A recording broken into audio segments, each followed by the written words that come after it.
Thank you. We'll get started. Our December 12th meeting is officially started, and I'd like to start with, well, your recording, of course. Thanks everyone for joining us tonight. We do have quorum of PRAB, so I'll officially call this meeting to order. Would anybody like to make a motion to approve tonight's agenda? I would like to make a motion to amend the agenda. Okay, great. Chuck, how would you like to amend it? Or what motion would you like to make? I would like to make a motion to add an item to matters from the board to appoint a replacement for me for today, this week's PRAB agenda setting meeting, because I will be occupied at a conference and can't attend. Okay, great. Do I have a second? Sure. I can second that. Great, thank you, Jason. Okay, so Chuck, did you want to discuss it, or when we get there, we'll discuss it? Yeah, we can discuss it when we get there, as long as people are willing to discuss it. Okay, great. We don't need a roll call. Is that correct, Rosa? Okay, it's amended. So we'll go ahead and add it, and I'll make a note, Chuck. But if for some reason I get there and I forget, you'll just raise your hand. Okay, fantastic. Okay, great. Thank you for that. And then now we'll just pass it over to our Director of Parks and Rec, Allie Rhodes, to give us a highlight on activities. And also, this is a reminder where PRAB members can suggest any items to be considered for scheduling at the next agenda meeting, setting meeting as well.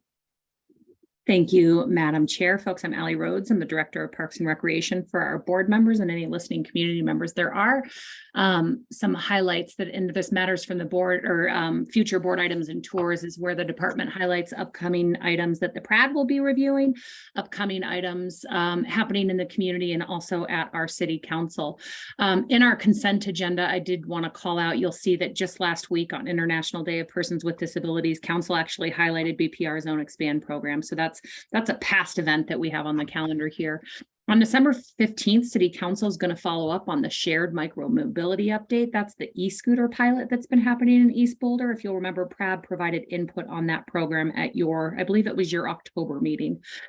So much fun is going on downtown as we speak. There are augmented reality stations throughout the Pearl Street Mall and the Civic area. This Saturday is also St. Nick on the Bricks, and Parks and Recreation will be hosting some events at that same time.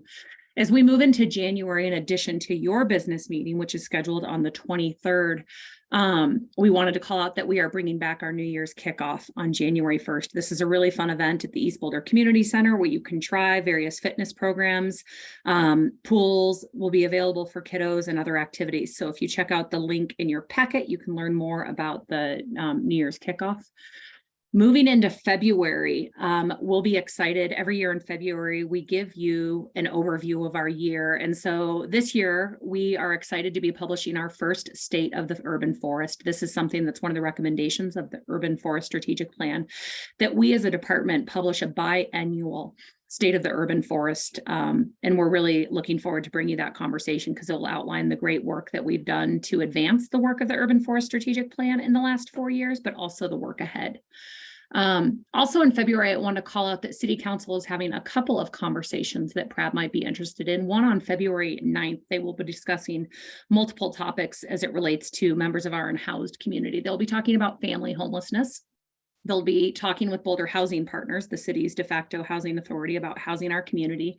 And the Safe and Managed Public Spaces team will also be giving council an update on those pilot programs. And as a reminder, that includes the Parks and Recreation Department's Urban Park Ranger program.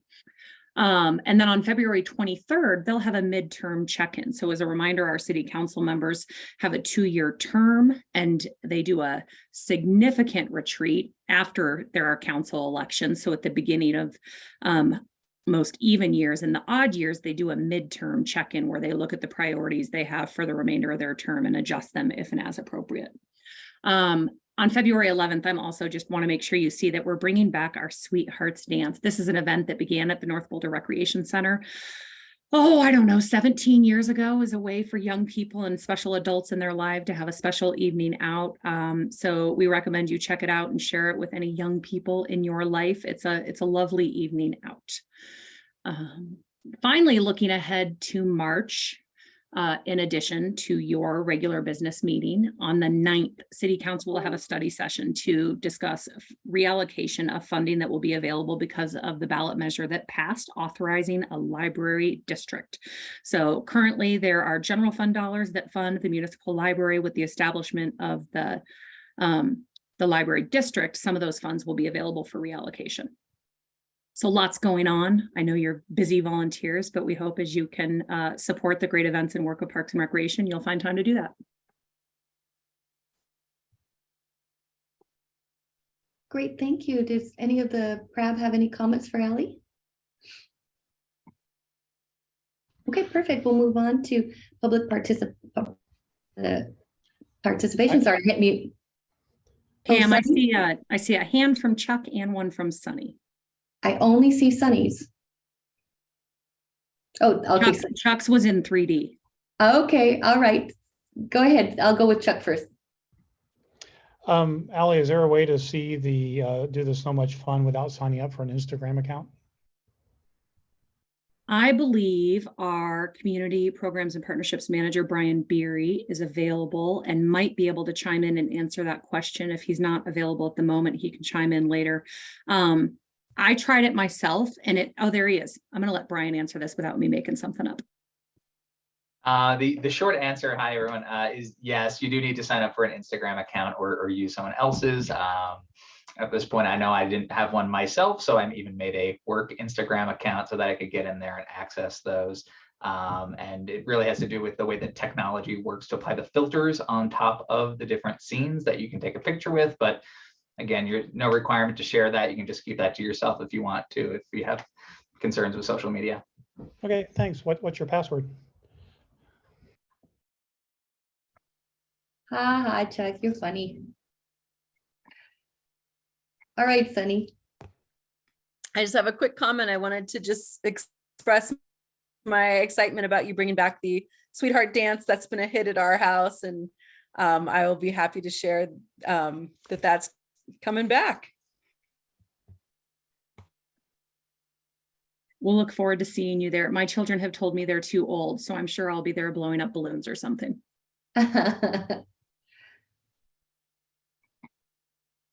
All right. And I just want to make sure I can see everybody's screen, but I'm going to move on to public participation if nobody else is going to make a comment. Perfect. This portion of the meeting is for members of the public to communicate ideas or concerns to the board regarding parks and recreation issues for which a public hearing is not scheduled later in the meeting. And tonight we have 3 public speakers that have submitted their name before 4:30, and I'll pass it on to Rosa to continue. Thank you so much, Pam. Allow me to share my screen real quick here.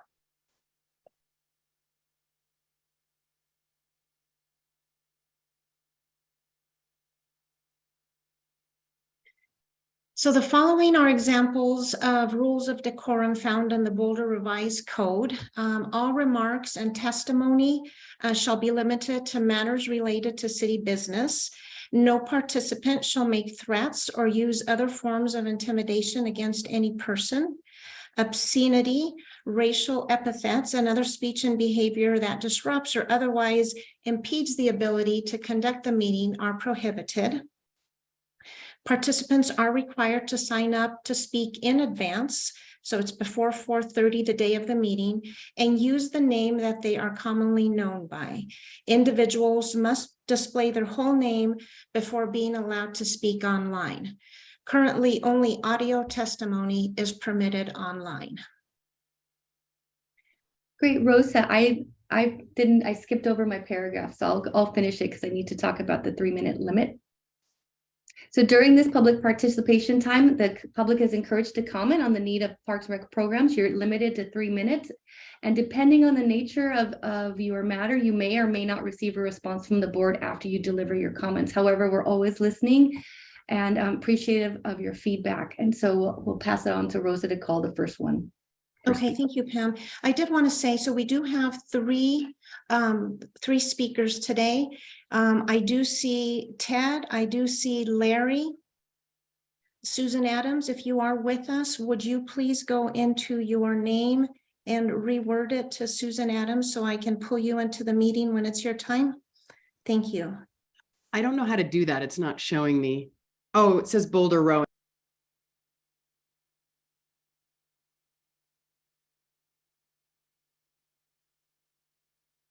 Okay, so I am going to call Ted. Just one second, Ted.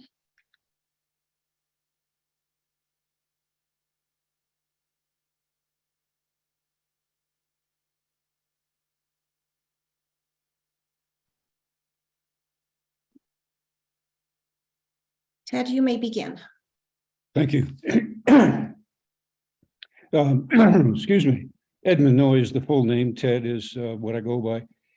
The board heard me speak on November 28th and hopefully has had time to read the 4-page paper I emailed to the board and staff on December 7.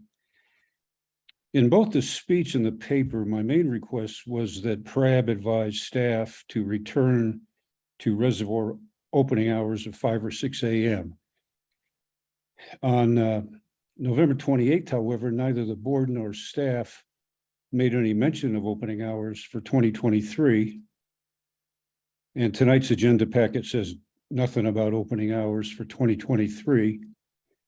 We've also noted that tonight's agenda packet says that, appears to say that fees are not really up for discussion tonight, in that in January, the packet says in January, staff will report back on user group fees and include responses to various concerns shared at the November meeting. As regards the fees, I want to advise the board of an error I now think I made in the December 7th paper, where I said that staff has been sending BCR invoices based on the MOU the director told the council was just a draft, a starting point, and that no fee changes resulted after the February 1 council meeting. I've recently seen a March 14, 2002 memo from staff to rowers and swimmers that I presume was authored after February 1. The memo gave rowers and swimmers 2 options regarding 5 a.m. entry to the reservoir. Susan Adams will give the board more details on the Hobson's choice staff gave BCR and other users there. I'd like to briefly mention the partnership question. As I stated in the December 7 paper, I believe it's in the best interest of all parties that staff and group leaders work out a true partnership agreement rather than continuing with things as they are. I wish I had inquired about a partnership in 2014 when I was BCR president and I and the club enjoyed a healthy working relationship with the reservoir manager. I'm optimistic that the current BCR leadership can happily work with staff and come to something that'll be for the best of the community. And I thank you for your attention to these issues. Thank you, Ted.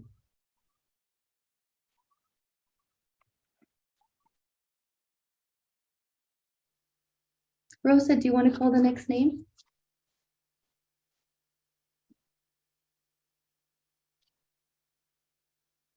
Okay, my next one is Susan Adams, and so I will unmute you. Thank you. Can you hear me? Thanks for the laughs tonight, everybody. It's fun to see us be playful. So I'm speaking tonight to ask for your advocacy for the rowing community. At your last meeting, Chuck Brock expressed concerns about my comments regarding the rowing community's agreement with the reservoir. Chuck, thank you for your questions. First off, we're working towards a positive and functional relationship with the reservoir staff, which is mostly challenged by the fact that they have in recent years, drastically increased our cost, and we just cannot afford these increases anymore. Allie explained that she had met with us for hours last winter, which is correct. But what you need to know is the result of those meetings was BCR being given 2 choices, both of which did not meet our request given to the staff throughout our many meetings, and resulted in an agreement that we are not able to maintain in the coming year. I understand the frustration Ally expresses that these meetings have happened, but not to a mutually beneficial result. We are at $100 an hour for early access, and that has broken our club and deeply compromised our membership numbers. So I'm not disputing that Ally has worked hard to collaborate with us. What I'm saying is that when we met with her multiple times last year and when we attended Stacy's fireside chat this fall, both of them indicated that if we want to change our $100 an hour fee or the open and wakeless hours, we have to come to you, the Parks and Recreation Council members. And if that does not work, then we are told to speak in front of City Council. I do not want to do any of these things. I would rather work directly with Ally and her team, but so far that has not resulted in an agreement that is sustainable for us. Other organizations have received a very reasonable agreement, including the Rocky Mountain Paddle Board, which has recently signed a 5-year contract that caps rent increases at 3% per year with a total revenue share of 10% and gives Rocky Mountain Paddle Board a pass card to the front gate. We also learned that University of Colorado has been given a $60 out-of-hours access fee that is split with Colorado Junior Crew. So we cannot understand why Boulder Community Rowing continues to be charged $100 an hour with every indication that it needs to be increased to $240 an hour. Furthermore, the reservoir hours are 9 a.m. on the shoulder season, which is such a waste of access to reservoir on beautiful mornings in the spring and fall. When a member noted that the percentage of no wake hours did not come close to the percentage of small craft permits as compared to powerboat permits, the reservoir staff indicated at your last meeting that all users can share the reservoir whenever it is open, when powerboats are allowed to make wakes. What I will say to that is that powerboat users and rowers do not share shared enjoyment of the reservoir when wakes are allowed, because powerboat motors generate huge wakes and cross wakes that chop up the water, roll through the no wake zone, and rebound off the dam. So in summary, I will continue to ask for your advocacy in telling the reservoir staff to find ways to partnership with us and to find an equitable pricing structure with the rowing community that is an increase in open and wakeless hours and will prove to not only be profitable, but give Parks and Recs a much more amicable relationship with the community. Thanks very much. Thank you. And you timed that perfectly. Thank you. Thank you so much. Larry. We'll go ahead and start you, Larry. Would you wait until I pull up the timer? Certainly.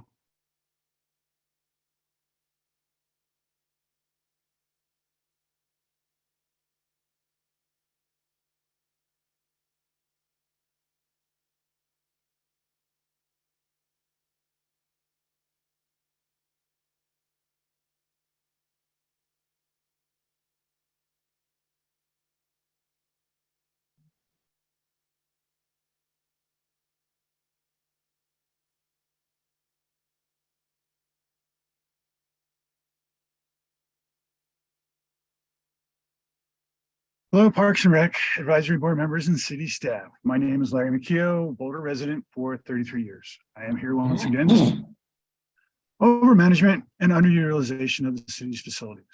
Last week, I had the opportunity to walk and talk with one of the city staff's newest members. Some things occurred to me as I was revisiting some of the deep history between the aquatics groups and the city. Given there are some new PRAB members this fall and realizing aquatics may not be on the top of everyone else's mind as much as it is on top of my mind, a quick rehash might be good. Boulder Aquatics Masters was once run as a city program for several years in the 1990s. Circa 2001, 2002, it was split out into a standalone program. We've had some ups and downs through the years as various actors have come and gone on both sides. The negative impacts of the pandemic, however, were felt universally. Both BPR as well as BAM are finally feeling optimistic heading into 2023. And I think city staff will talk more about this and most recent numbers later on. This ultra quick review illustrates somewhat of a symbiotic path that aquatics in the city have traveled over 25 plus years. Expanding this a bit, user groups like BAM, Boulder Community Rowing, etc., we're enmeshed with the city. While our total dollar impact might barely wiggle a financial needle, the intangible impact is the community engagement that we maintain and perpetuate. User groups provide a diverse richness to Boulder that's hard to replicate. It also provides a point of distinction between the city's facilities and a pure commercial entity. We are in it for something more than just dollars and cents. Coming back to the concept of overmanagement and underutilization, what does it really mean and how does PRAB factor in, since it sounds like it's mostly an operational issue? The overmanagement piece that I speak about deals with the possible constraints that the city staff are placed under by other entities within the organization. For example, maybe legal. I don't know. The underutilization refers to the ephemeral product the rec centers, the reservoir, et cetera, offer.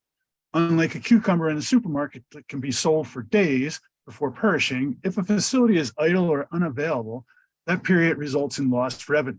That is also a lost opportunity for the public that's paid for those facilities in some capacity, broadly through tax dollars or more poignantly through admittance fees. Some on PRAB have inquired about electric vehicle charging or multimodal transport to and from the res, or about safety of various structures being implemented. It would be good for PRAB to inquire the other way, say with city council or a city manager, about easing the greater restrictions that have been imposed on the user groups over time.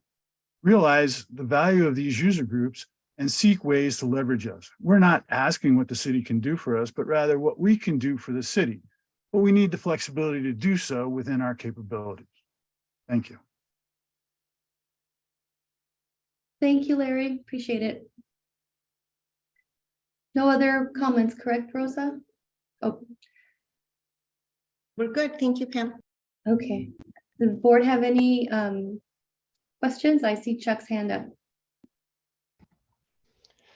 I have a request for boulder rowing. I've heard you mention several times about community benefit of boulder rowing, and I'm sure that's true. I would be very interested in seeing statistics on the number of people in your program and on the number of, for example, disadvantaged community members that or youth that you have in your program to get a better sense of the broader community benefit. So we operate, we mean Parks and Recreation, not the advisory board, have a recreation priority index, which is a way of allocating resource based on community benefit. So I'd recommend that you take a look at that in our master plan and see if you can come up with a clear description of your organization and how you do provide a broader benefit to the community. And that would be helpful for us in considering your requests. Thank you.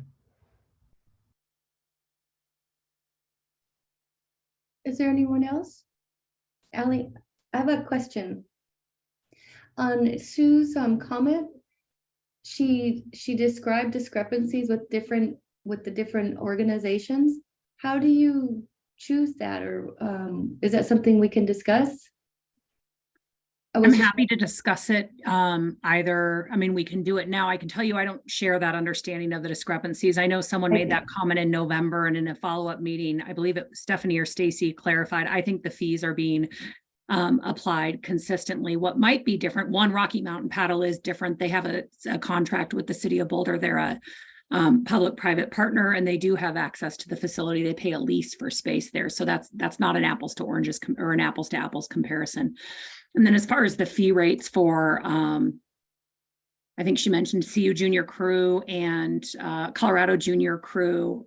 Again, I believe the fees are consistent. Stephanie and Stacy are both here, but perhaps it'd be best for us.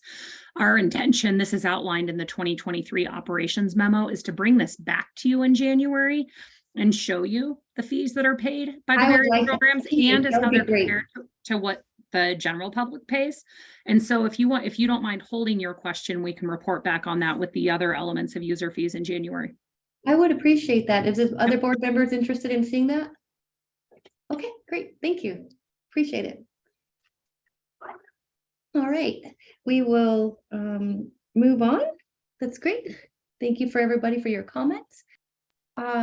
Since there are no minutes tonight to approve, we'll move on to the following, and I'll pass it back over to Allie Rhodes for our updates. And there's 3, so are you going to combine them in one like you did last time? Okay, perfect. So folks, just, and again, for as a reminder for community members listening, the PRAB packet includes what we call the consent agenda.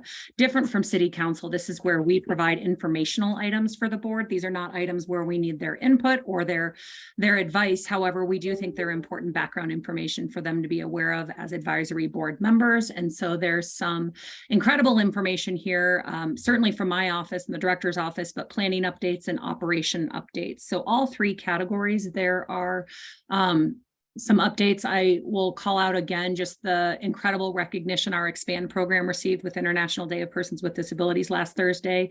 Some exciting project updates as it relates to some of our planning efforts, but also there's some really great statistics in here on rec center usage and levels of service inside. So if you have questions on any of those items, this, and again, for members of the community who might be listening, board members read this in advance. And if they have questions, I have some really smart people on our team that are here to answer them.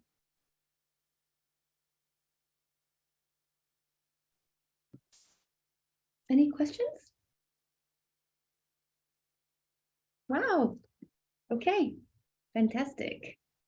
Chuck got it in there. Oh, he did. He was waiting to give other You know people what? a I put chance. my weren't head you, down Chuck? for a second to write my notes, and there he is. Okay, go for it, Chuck. Yeah, sorry, I keep piping up, but No, I sorry. wanted to thank you for the comments on Bill Bauer Park and giving some context and background on that. I was a little surprised about one of the comments about the community feedback on the interpretive sign, and community members worried about it being somehow becoming a war memorial. And a reminder, this park is named in honor of a World War II hero who is also a valued community member. So I guess, I mean, the park is named for him because he was a World War II hero. You know, if he had been, even if he were a valued community member, the park probably would not have been named for him. And so I think it's appropriate that the fact that he participated in World War II, along with 16 million other Americans, 400,000 of whom died, I think that's worth a sign. And I think it's worth noting. And this is a Veterans Association that's trying to get this memorial and plaque in place. And I think it'd be kind of silly not to mention and even highlight the fact that he was a war hero. So that's my comment on that. But thank you very much for the context. I see two members of our planning team turn their camera on, which means I think they have information to respond to that comment. So Mark Davison is our planning manager and Tina Briggs is a senior planner on our team. And I know been leading the conversation around that park and with the interested community members. Yeah, sorry, if I could add for sure. I should have worded that slightly differently looking hindsight. So I do want to clarify that the intention of the project isn't to have it be a war memorial or a military memorial. The comments were really just from several community members who contacted me directly, and those were their concerns that it might be, you know, it might be looked at that way. So we just wanted to make sure that I'm sharing those comments that came directly to me out with the community. So I definitely think the interpretive sign is of great value. We definitely want to honor who he is and why we named him for the park. We also want to be just very sensitive about how we do that as well. So I think there's just some combinations of just discussions and going through what that word can be, and then just continued work with the MOAA and Jay in particular to really get this project into something that the community and staff can be excited about and that we can maintain long term. So absolutely. Okay, thanks for that clarification. Okay. All right, we'll move on from, since we have no matters for discussion and actually no action items and no matters for discussion, we'll move on from matters from the department. And I'll, Allie, who will be making the presentation for board and commission inclusion? Is that you? It is not. That is Recreation Manager Megan Lohman, who Hi, along Megan. with Rosa have been our delegates to this conversation, this important citywide conversation. I should have remembered that from the agenda meeting prep. Great. Give me just a second to share my screen.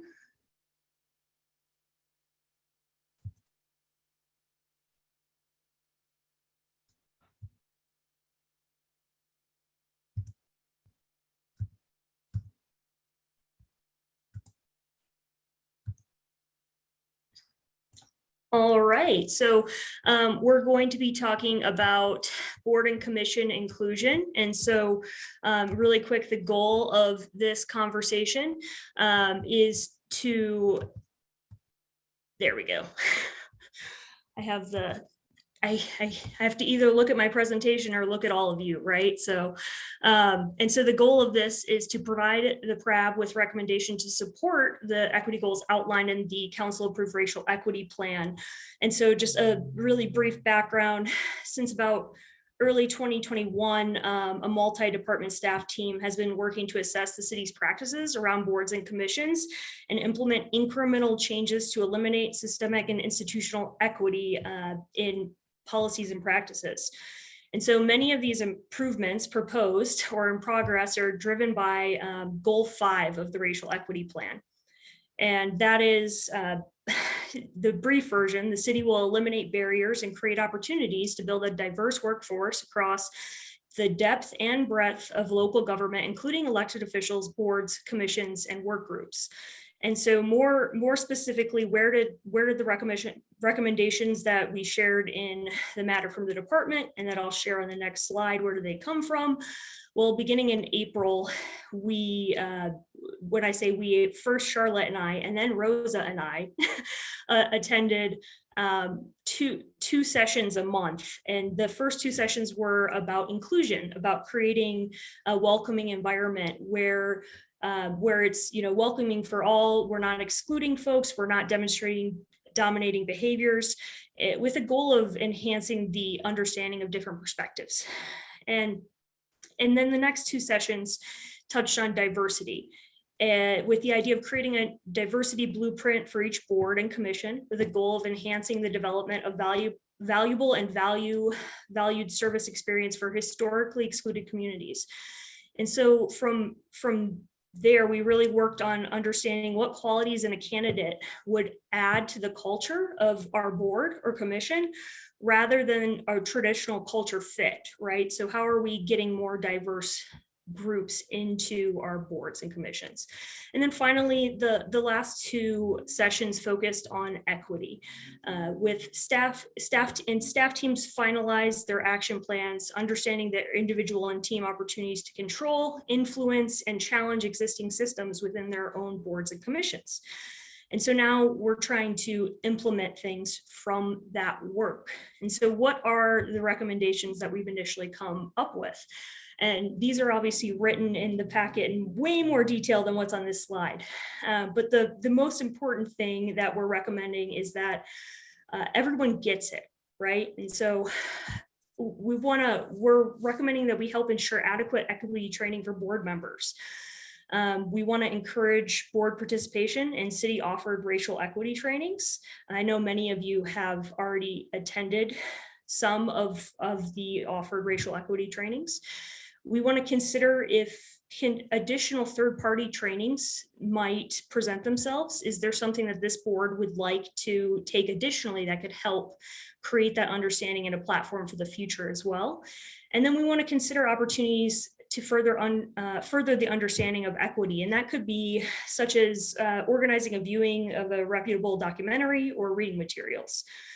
And so the next recommendation is to improve board recruitment strategy. And I know I've already talked with a couple of you, right, at agenda setting about ways that we could do that. And so what we would really love for the board to do is to review and consider improvements to the board's recruitment strategy by reviewing and recommending changes to the board application materials, which I will note that Elliot took a lead on in one of the last meetings and did some updating there. We also had put some staff recommendations into those before passing them off to Elliot. We want to inform a recruitment strategy to attract a broad representation of the community. And then we want to review the selection processes with equity in mind. We want to consider candidates who may be a culture add rather than a culture fit. And when you're doing that, it's also really important to avoid tokenism, right? You don't want one person that represents all of a certain type of community, right? Because that can be a lot of pressure on one person to try to represent a group, which they may or may not feel prepared to do. But you can value individual perspectives. And then finally, we are recommending that the PRAB review the PRAB handbook and orientation materials with equity in mind. specifically consider opportunities to support a welcoming environment for all and again, avoid tokenism. And I'll use an example here. Some staff, we actually just took a simplified language training, which maybe I could have implemented that even better in this presentation, right? But the idea is, are we saying what needs to be said in the simplest terms possible? And how are we producing our materials? And even that PRAB handbook and orientation, right? What is the language in there? And how can we make it simpler for anyone to understand, so that, especially if you have people who you want to have access to it who might speak English as a second language, as an example. And then we also want to ensure alignment with a clear mission, vision, and values. I believe that's in there, but just revisiting it again with equity in mind, and ensuring incoming board members participate in equity trainings. And so my questions for the PRAB are up here on the screen, right? Does the PRAB have any questions regarding the recommendations? And does PRAB want to adopt any of the recommendations? And then you'll have to excuse me for a moment because I don't have my little fob anymore here. There we go. Can you go back to the screen, the slide before? Yeah. Okay. Thank you. Chuck, I don't see your hand. That okay. Does anybody, so which questions would you like answered first, Megan? I suppose, regarding these recommendations first, does anyone have any questions? What does that mean? Where does responsibility lie? Anything like that, I'm happy to talk through with you, and Allison can jump in where I'm not sure. Sunny. I was just curious what the current recruitment strategy is. I think I'll let actually Allison jump in on that because she's maybe been involved with previous recruitments. Yeah, that's a really good question. And I'll add the caveat that it's under discussion with the clerk's office. They lead the citywide recruitment. In the past, and at a very high level, it launches in January with the communication that board and commission recruitment is open, and it's published through various city channels. There are years where the city has done social media clips, cute videos of people sitting in a park talking about, what they like or don't like, and hey, you could be on PRAB and talk about this item. I know that there has been work with specific segments of our community to try and engage people who typically do not participate in the Parks and Rec Advisory Board. Some of that through the Community Connector program, and some of it just through the great relationships that city colleagues have been building with various aspects of our community. Some of it is just through word of mouth. Current board and commission members, I think some of you might have been recruited by someone who is either a current or former board and commission member. Council members often will recruit board and commission members. So that's kind of it at a very high level, Sunny. There's formal and informal methods for recruitment.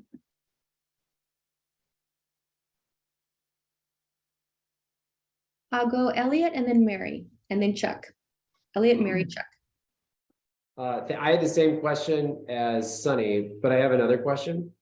If the clerk's office runs the recruitment process, what does us adopting recommendations as a PRAB mean for the process?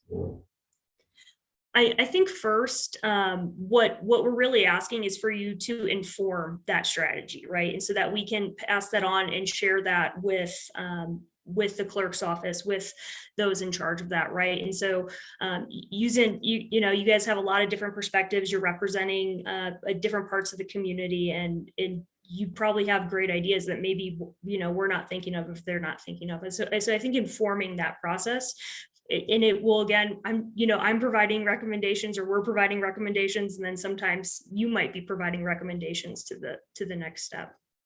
Okay, and then if we provide recommendations or if we comment on what has been proposed, does that feedback then go to the clerk's office, who then incorporates it? So I know there's a whole staff team. So right at these workshops, there was representation from every department, including the clerk's office there and the person that kind of is in charge of the whole boards and commission piece. And so I think everyone's ears are open right now, trying to figure out how to move the bar forward incrementally. Okay, so, and just so I'm clear, so you're trying to gather from us our thoughts based on our experience or just our general thoughts about like how to improve the recruitment process to create a more diverse, equitable process, board, all of that. Yes, that's one of the recommendations, right? Like you have the unique experience of having raised your hand for this. What could have been better? What could have been easier with the onboarding as well? What could have made the environment more welcoming? What could have made it so that your first day at the first board meeting, you knew what was going on and you felt comfortable, right? That's part of the goal. Yeah, I mean, just the only thing I would add is that, you know, I only knew about this opportunity because I actively went to the city's website and I was interested in getting involved in a board or commission in the city. And so I don't recall ever receiving like an outreach being like, hey, you should apply to a Boulder board and commission. Maybe I did, maybe there was an email or something somewhere, but I think it was kind of through word of mouth. So I would suggest that like we do some outreach to the community beyond what we're doing now. So that would be my only input. And I'm sure that that has been recommended by someone else. So probably not the most inventive or original idea, but something that's been on my mind about this topic. So. Mary, and then Chuck, and then I'd like to comment. Hey, you had mentioned something on your second to last slide. You said and or, like an inclusive environment. You used two words that I wasn't familiar with. On the recommendation slide, or Yeah, it was on that slide, and gosh, I can't remember which bullet point you were speaking about, but you said, gosh, improved board recruitment strategy, something we're looking for an inclusive what and or something like that. Do you remember what you said? Oh, I might have said a welcoming. Sorry, it might have been the slide before this. Hold on, I need to look at my notes. I think I recall what you're saying, and it was in reference to having the board feel welcoming to the participants.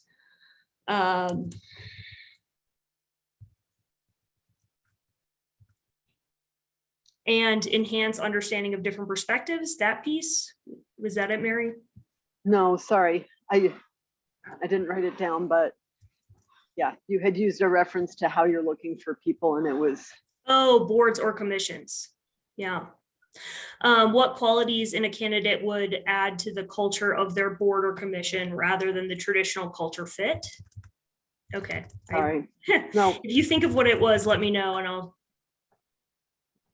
Okay, and then my other comment was, what are other boards and commissions doing? Maybe even ones who maybe have more members and thus a wider berth of inclusivity. You know, I can't speak for every other department or every other board or commission, but I will say there's things that our board is doing pretty well compared to probably other boards, right? We have an orientation packet. You all have done a lot of work to get something like that started, right? We have a handbook. We have a really respectful environment, I believe, right? And some boards are still working on those welcoming and inclusive and civil pieces. And I'm thankful that I don't think the civility of our board is a challenge. But I couldn't say precisely what other groups are trying yet. I know that we're all just starting this work. and trying to push things forward. There's been, I think in a council write-up, there was a couple of things highlighted that people were trialing. Even just, we trialed something with when Anita and Sunny first started, right? We had everyone introduce themselves. And that was a very small experiment to help it be a little bit more welcoming. In the past, we might not have necessarily done that intentionally.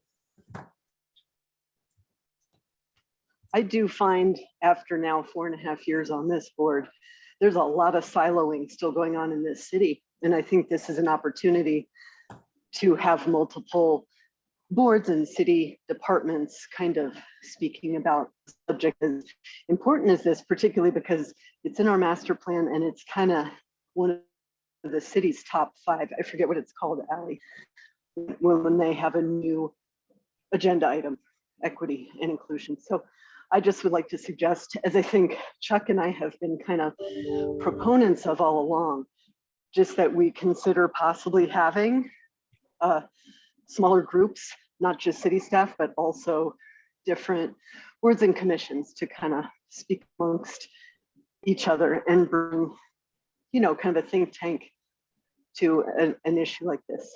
Thanks.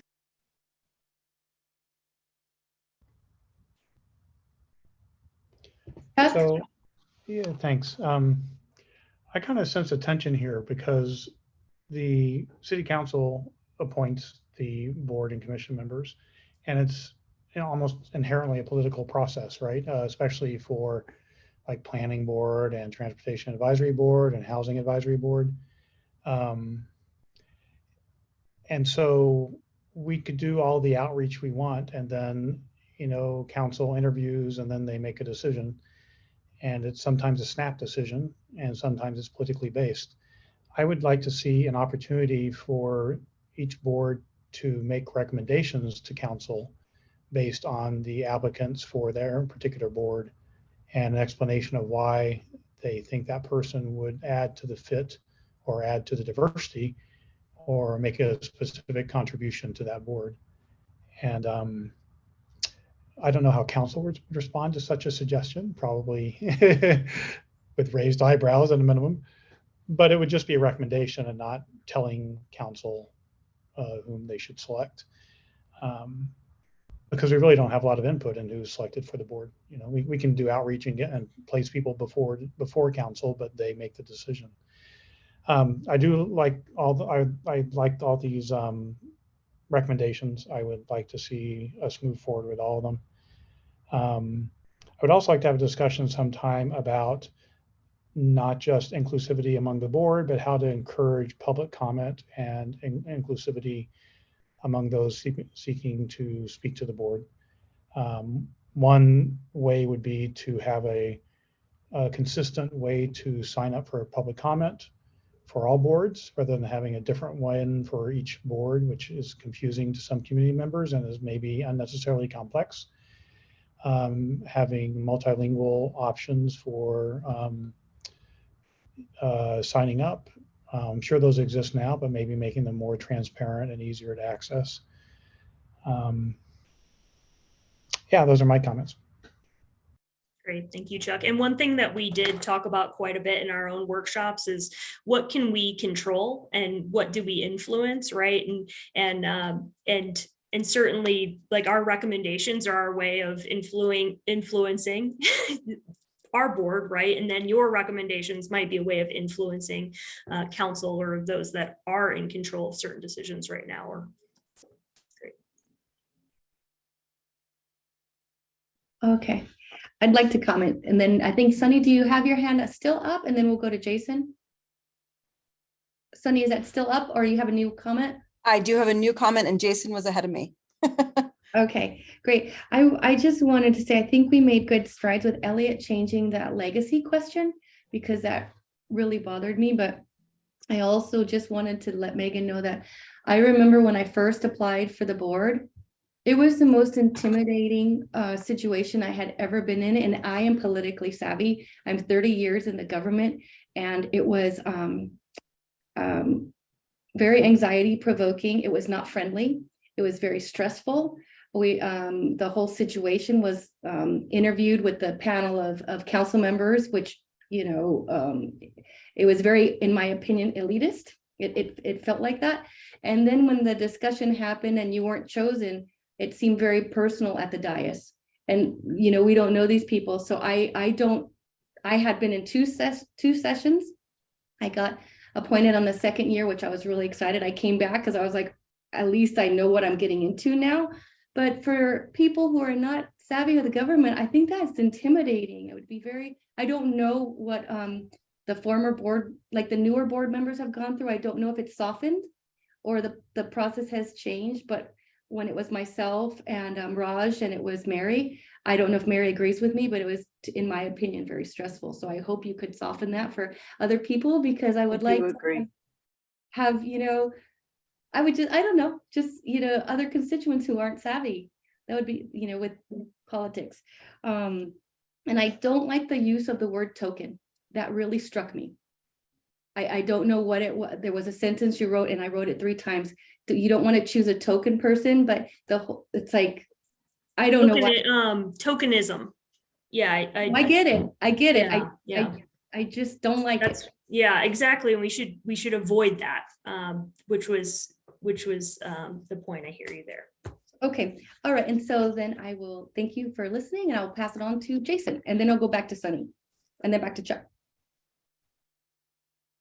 Thanks, Pam. I have some thoughts on the nomination and council process, but maybe that's another discussion. I want to just, but thanks, Pam, for raising it. My comment kind of followed Chuck's point, and I think a few other folks who mentioned, where possible, and it sounds like this is kind of unique to PRAB here, and what we're going to do, and maybe that's on the Parks and Rec staff to work on this. But it just seems consistency, it would be a real, like any effort we can, obviously consistency among us, but consistency across boards. I think, Chuck, you mentioned kind of different public participation rules. That's come up a number of times. Different trainings that people get. If we're going to get have all the equity training, which I'm really supportive of, it should be a kind of citywide initiative. And I apologize if I missed that. And that this is something that's being rolled out. It seems like this is unique to PRAB. But I don't have any great suggestions, just kind of a push for, like I said, consistency, on our board and what we do, but also where possible, kind of consistency across boards.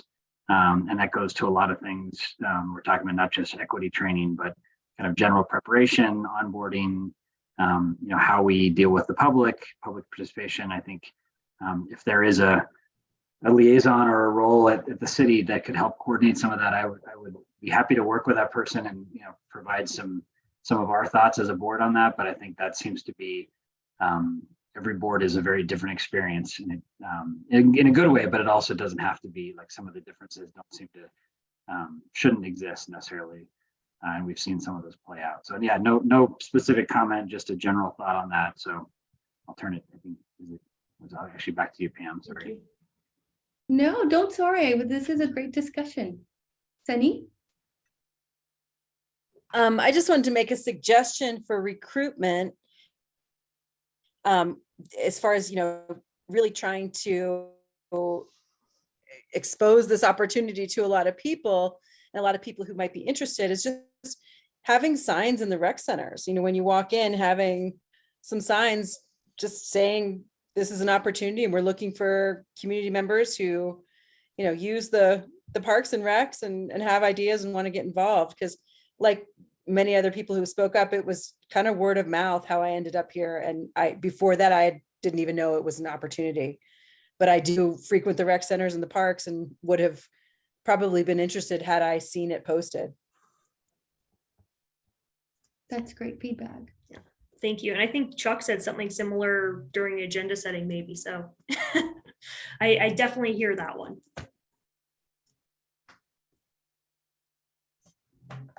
Okay. Anyone else? And you know what? I just realized is Anita on? No? Okay. It would have been nice to hear her opinion. Maybe I'll reach out to her on a later date. Okay. Megan, is there anything else you wanted a question from us on? Or I suppose it sounds like most people are in a favor of wanting to adopt some of these recommendations. And so I definitely have a lot of feedback here, which I've taken some notes on. And so, I mean, Allison, next steps for this one as far as the PRAB's concerned? I see a couple of next steps. Megan, if you'd go back just to the recommendations, I heard a lot of input on recruitment that we will pass along to the clerk's office, and some of the ideas we can implement ourselves, right? Signs in the rec center is a great idea, so we can get constituents. Those we cannot control ourselves, we'll pass along to the clerk's office, including, I think I heard a suggestion for a working group of board members to help create some consistent citywide welcoming and inclusive practices. And I hear that. We'll pass that along. I also heard some really great input on how to depoliticize the process, because that alone could be creating some barriers. So we'll pass those along and find out with the clerk's office and Assistant City Manager Pam Davis what follow-up could look like with you all, so that it doesn't feel like this is going into the void. I did not hear you discuss training or the handbook. And so I would, just so we have clear input, I would love to know your thoughts on 3 years ago, the city does provide a racial equity training about the role of local government in addressing racial equity. That could be a great training for any board member, and you could determine if you thought that was something appropriate to require of PRAB members or encourage. And then as it relates to the handbook and orientation, I know, that this group has done some really great work to make sure you have materials so that board members aren't, as lost and confused when joining a board and the world of government. But you might consider, I believe at your retreat, Elliot talked about, perhaps the board might want to consider updates. That would be on the board if that were to be a task. Certainly staff could support in some ways, and the attorney's office could support, but that would be a PRAB-led project. So I would love to hear just specifically your input on those two recommendations. Chuck and Elliot? Yes, I read the PRAB handbook again, cover to cover, in preparation for this meeting, which took a little while, but it was worth it. There are definitely some things in there that could use some freshening up in terms of the language that's used. There are also some inconsistencies that are unrelated to diversity and inclusion. And as far as training goes, I would very much be in favor of training for every new board member, as well as maybe recurring training every couple of years for current PRAB members.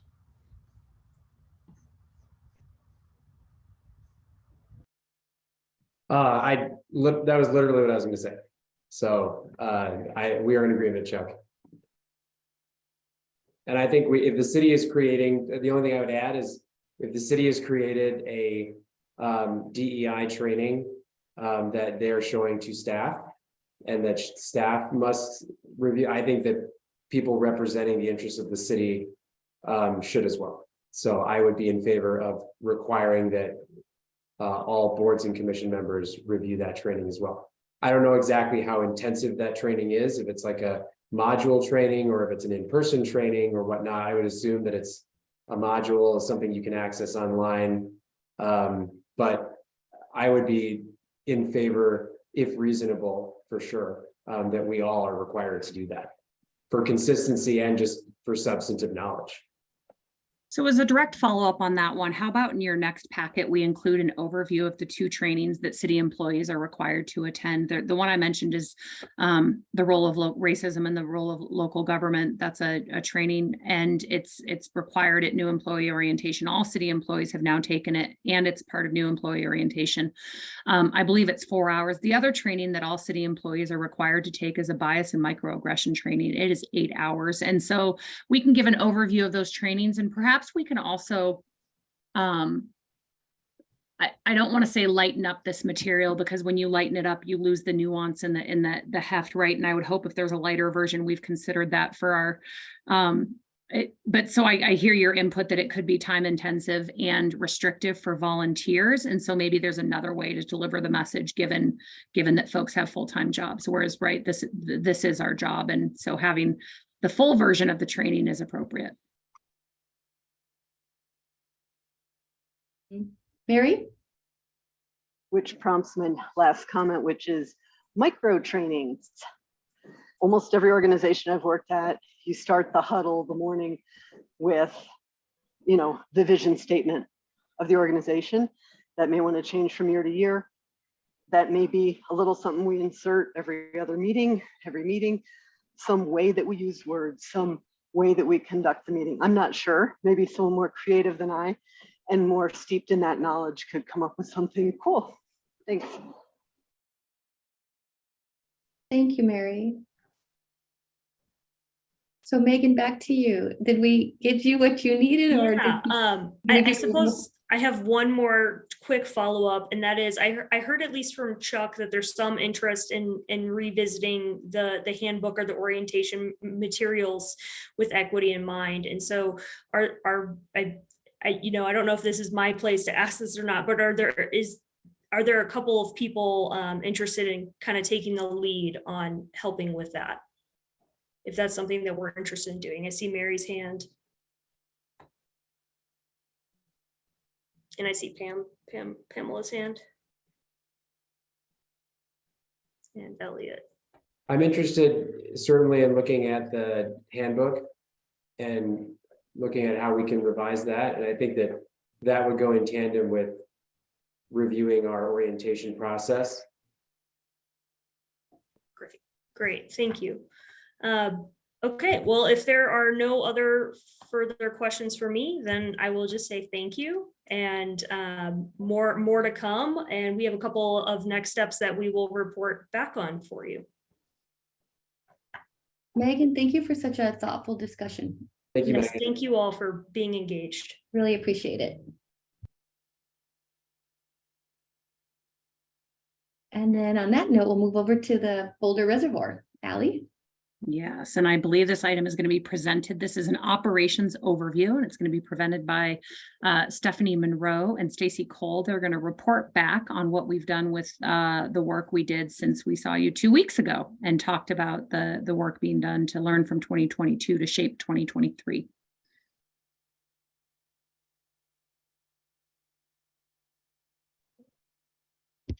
Good evening. Thank you again. Great to see you all again this evening. So this item is in your packet. We presented last month with our 2023 operations adjustments and the ending of our AAR, which is that after action review. And we have the 5 operational adjustments for the 2023, including that continuing on no new class 5 boats. The second was continuing to bring the storage pricing up to closer to market rate that we discussed last month. And then continuing to offer that 25% sustainability incentive. I'm sorry. We talked about our reservoir only pass, offering that as a pilot program this next high season. And then last but not least, that watercraft permits increase that supply and price. At this point, last month, we didn't have any further questions from you all. You felt like these were good recommendations to continue on. So we are presenting this as will be our 2023 reservoir operations starting in January for the high seasons. Any questions or last minute thoughts on 2023 option? Again, it's in your packet. So if you have additional questions, we can certainly take those here. Sunny, I see your hand. Hi, I just have a question about like the small craft, like for example, I like to paddleboard, but don't need a season pass. Is there any opportunity for people to come 3 or 5 times to enjoy paddleboarding, but not commit to the season? Is there any opportunity for that? And if not, why is that not an option? Stacy, do you want to take that one for me? Sure, I can take that. Sunny, thank you for the question. And one of the biggest reasons that we do not do day permits or kind of punch card type permit system is because of our ANS program. And that's probably our biggest reason why we do that. even though those craft are low risk, they do still present a risk. And when we have people that are using our facility year round, we spend a lot of time educating them and updating them on not only the rules and regulations at the reservoir, but our ANS program. So that's our biggest reason that we do not do any day permits or punch card type situations for our small craft.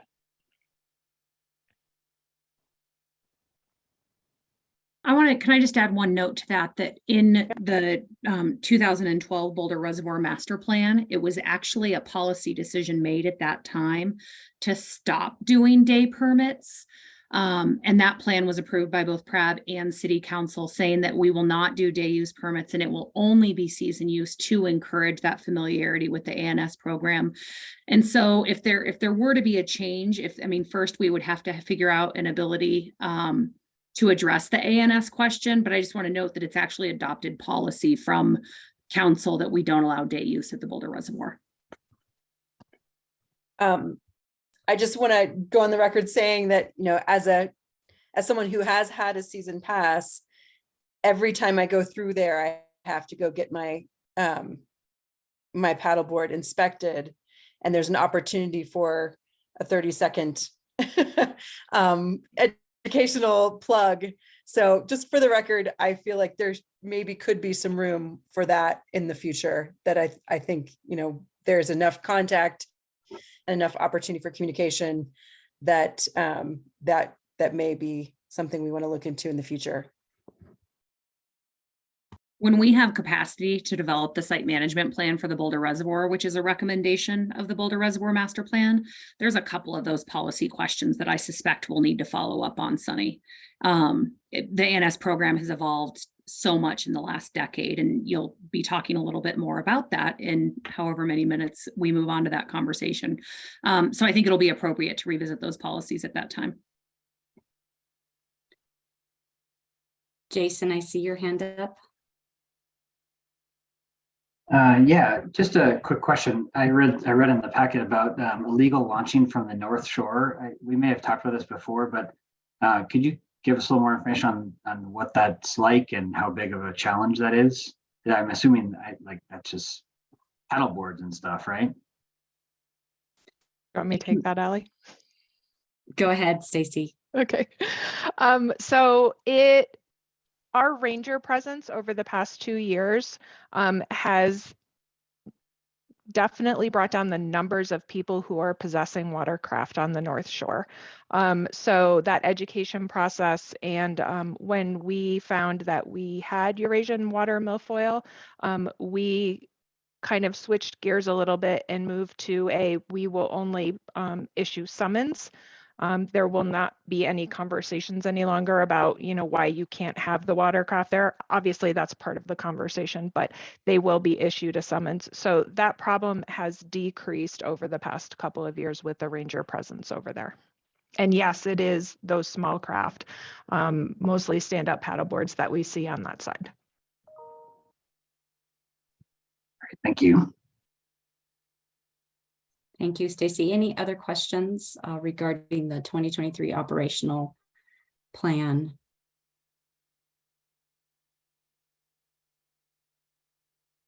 Can you hear me? Hello? Hi, Anita. Hi. I'm glad you can hear me. I do have a question about the small craft permits. How many permits do you give out on February 1st?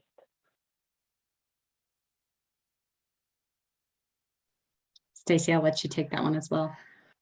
We will be looking at 1,000 or 1,500 weekday permits and 1,700 season permits, which is a 500 weekday permit increase from last year.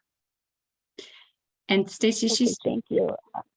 Anita, I want to just clarify something. I feel like I heard you ask as Yes. of February. Were you wondering when they go on sale? Yes, to purchase it, isn't it February 1st at noon? If we wanted to have the permit? Yes, that is correct. They go on sale on February 1st at noon. I was wondering, if there's any way to put a few aside for people with disabilities, even if it's just 10 of them. Anita, can you share more? Is the concern to make sure that, I mean, I guess my first question is, I don't think we have a demographic to understand. This is that just, if we come back to our last conversation of the racial equity plan, equity in general, one of the gaps the city has is just data. So we don't have good data on people with disabilities and small craft permits. So Anita, I hear your suggestion that we put some aside. Is there a concern that there's an access issue about when they go on sale and through computer? Yeah, so for example, for my husband, he has a lot of intellectual and physical disabilities, including agoraphobia, so he can't really get out of the house. But when summertime comes, the only thing he's able to do is to go on the kayak. So that's his only way to exercise, and it's just good for him mentally as well. We weren't able to get the permit on time in February, and they were all gone right away, as all of you know. So I was wondering if a few of them can be put on the side. I'm also on the advisory board for people with intellectual disabilities for Boulder County, and I just feel like sometimes it's just hard to be on top of the deadlines, and people with intellectual disabilities usually need someone to help them out. And I'm just thinking, maybe if you guys are able to put maybe 10 aside and someone is interested, let's say in June or July, and miss the deadline, we can be able to access those that were put on side. It's just, there's so many barriers. But as far as statistics, I mean, I could probably get you that, but I don't need statistics. I was wanting to understand the barrier you were describing, and what I heard you say is that the deadline and how quickly they sell out could be a barrier for people who are dealing with a lot. And I hear that, and I think that's something we could explore. I don't think we would explore having them all the way through the summer, because that doesn't. The barrier I heard is that the deadline could be challenging, and I very much understood that, and I think there's a way we can address that. And I really appreciate you raising that as a potential barrier.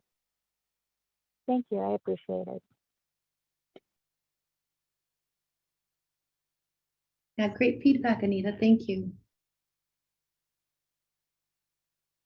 Okay. Anything else, Stephanie? I do not have anything else. So we will pivot into developing those operations plans and communicating the adjustments to stakeholders, as well as posting things on our website, and get ready for the January permit sales. Allie, you look like you wanted to say one more thing. I want to just make sure that we say out loud, one of the things you heard at the beginning of this meeting was that we adjust operations hours for 2023, and want to make sure we discussed this in the presentation last month. The data, the attendance does not warrant that change, and we intend to continue with the operating hours that were in place this summer, where we open at 6 a.m. in the peak season.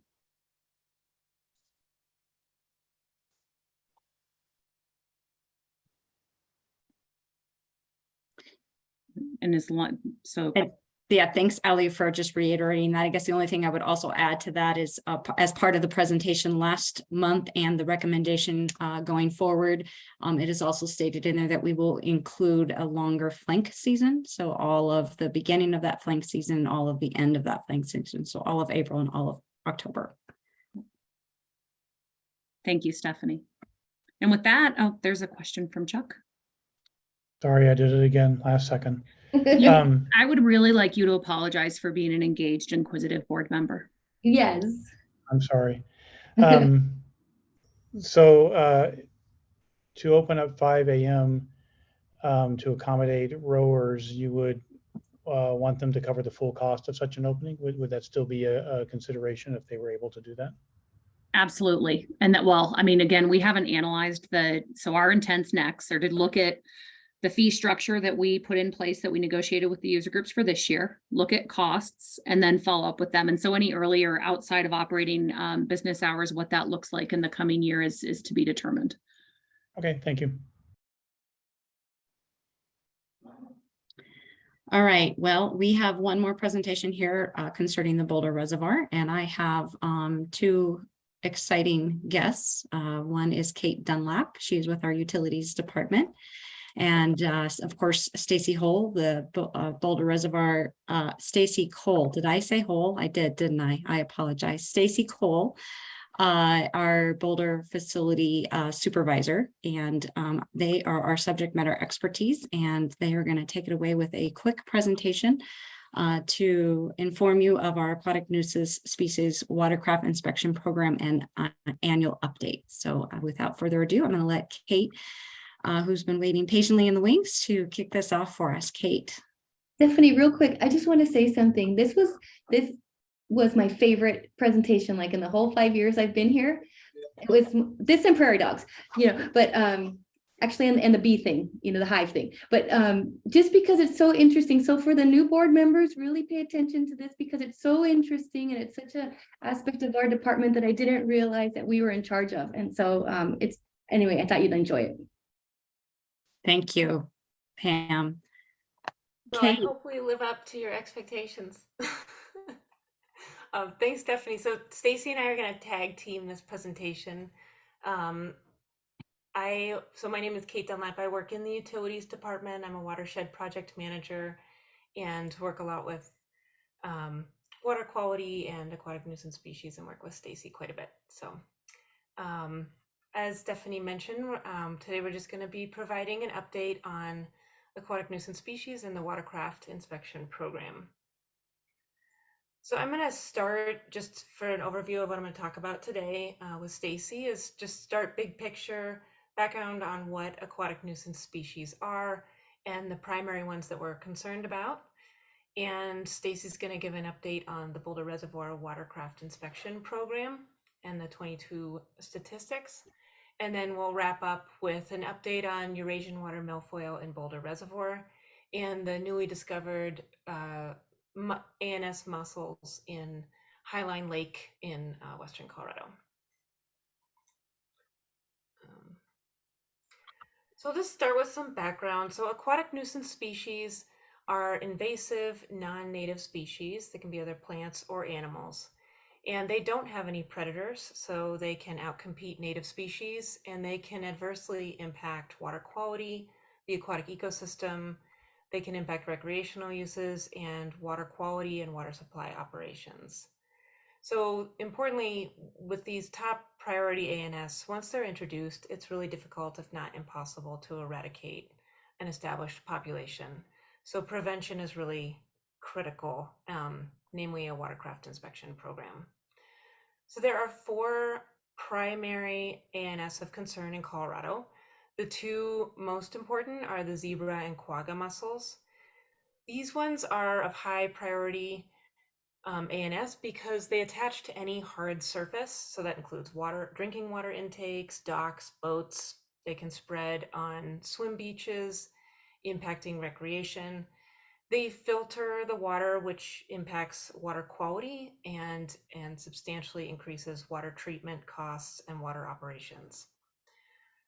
Secondarily to the ANS mussels are Eurasian water milfoil and New Zealand mud snail.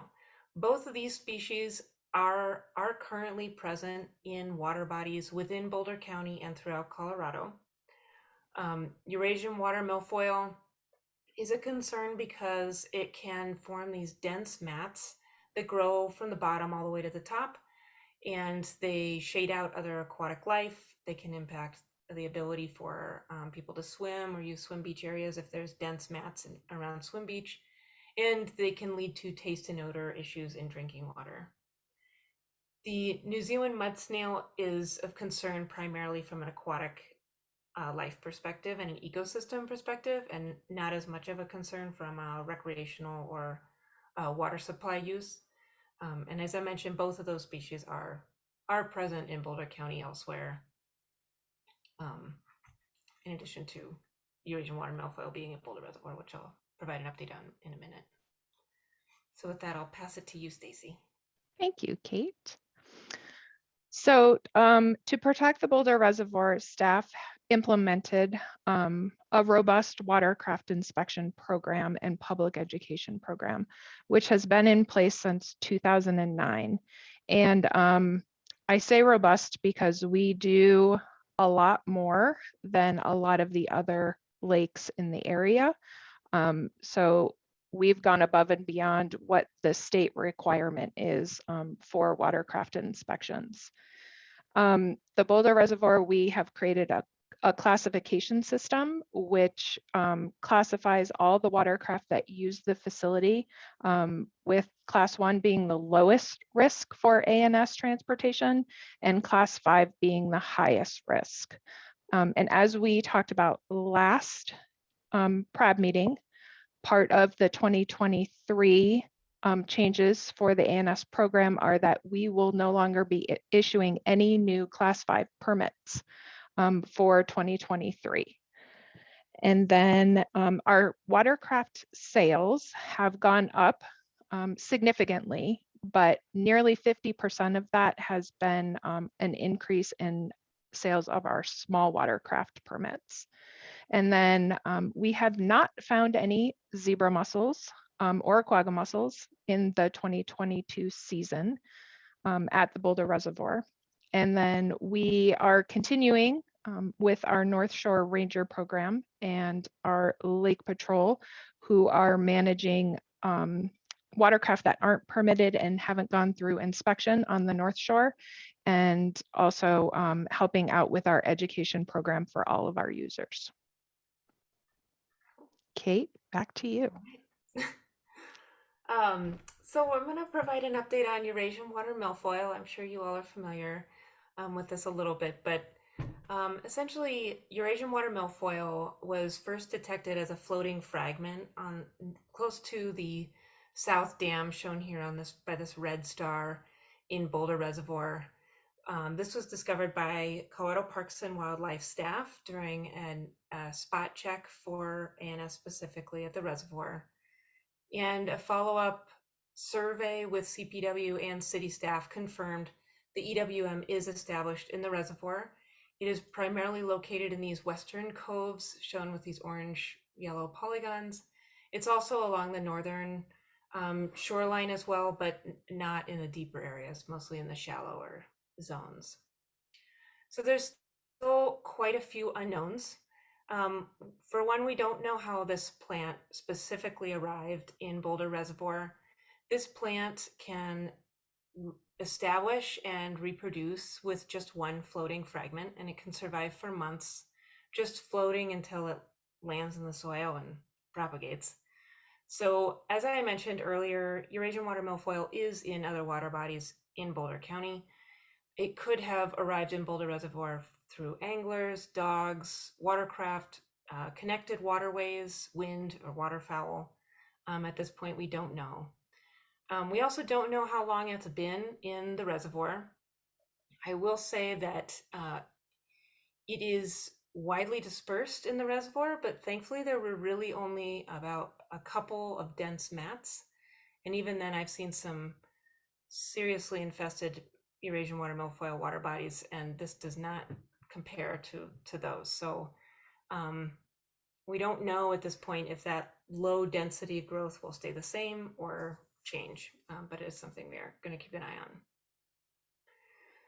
So in terms of next steps, as soon as CPW found the floating fragment of Eurasian water milfoil in the reservoir, Parks and Rec staff immediately began watercraft exit inspections and increased public education, both upon exit and also on the North Shore as well. We're also doing extensive research and information gathering from other lake managers and water providers who are dealing with this aquatic nuisance species to learn about different methods for management. We're going to be conducting annual vegetation surveys of the reservoir, specifically to get a better handle on whether or not the location of EWM is changing, or if density of the plant is changing as well. So we'll be doing another full survey with CPW next October. We are also going to be doing a survey for these cute little weevils in the reservoir next summer. I think they're really cute. But this is a weevil that loves to eat Eurasian water milfoil. And the city of Westminster, they've been dealing with this plant in their water supply in Stanley Lake, and they imported these weevils into their water body 20 years ago, and they use it as a natural biological management method. And it's been fairly effective. It is possible that we have these weevils in Boulder Reservoir already. So we're going to go out there with Westminster and Colorado Department of Agriculture to go look for them and see if they are in the reservoir. And maybe that would be a sort of a natural management method. As Stacy alluded to, this Parks and Rec is going to be continuing lake patrol and public education and having a presence on the North Shore to prevent illegal launching, and they will be issuing summons on the North Shore as well. And while we don't think we need this right now, there is an option to use what's called a benthic blanket or a benthic barrier. These are essentially large blankets that you can put in strategic areas of the reservoir, like a swim beach or right near the drinking water intake, and they kill any aquatic vegetation in that small area and prevent its establishment. So if we get to the point where we are experiencing dense mats of Eurasian water milfoil in these areas, we could use that as another natural way to control its growth in primary areas. So moving on from Eurasian water milfoil, I just wanted to provide an update to wrap up the presentation on ANS mussels, the zebra and quagga mussels. So with all the surrounding states having water bodies with ANS mussels, the risk for introduction in Colorado is high. And CPW continues to intercept many mussel-fowl boats each year at their station in Denver. This figure illustrates that increased risk, primarily in the last 5 years. We used to have just a couple dozen boats intercepted each year, and since 2017 or so, it's just increased exponentially. Unfortunately, this past fall, CPW found a zebra mussel villager in Highline Lake, which is on the far western border northwest of Grand Junction. They did a follow-up survey and indeed found adult zebra mussels in that lake, and it is now listed as infested.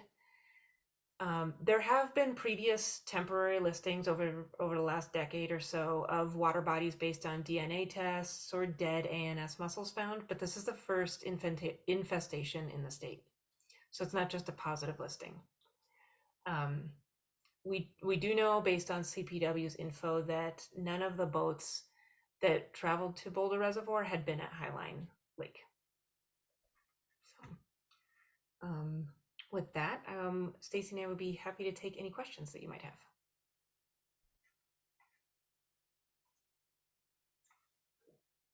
Elliot?